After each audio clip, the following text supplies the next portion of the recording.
আসসালামু আলাইকুম প্রিয় দর্শক, আরেকটি ভিডিও নিয়ে চলে আসলাম। এক প্রান্তিক কৃষক, দেখতে পাচ্ছেন এখানে সোনালী হাঁস, পাট বাংলার কৃষকের ঐতিহ্য। কি সুন্দর করে পাট ধয় দেখেন।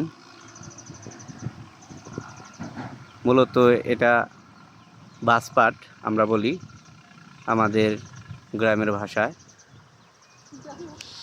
এখন দেখতে পাচ্ছেন যে এখানে যারা লোকজন আছে তারা উপরে পানির উপরে এগুলা পাট নয়, এই যে দেখতে পাচ্ছেন পাট ছিলে ছিলে এক জায়গায় করে রাখে, পরে কৃষক একজন এভাবে ধুত করে পানিতে নিয়ে আসে।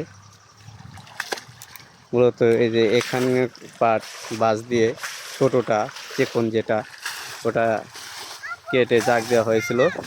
জাগ দেওয়ার পর এই পাটগুলো হয়েছে, দেখতে পাচ্ছেন পচে যাওয়ার পর এগুলো এই যে এই জায়গায় বসে বসে ছিলে, তারপরে পাটগুলো এক জায়গায় করে মুঠি বেঁধে তারপরে দেয়। এগুলা এক একটা আমরা মুঠি বলি। এই দেখতে পাচ্ছেন কত সুন্দর।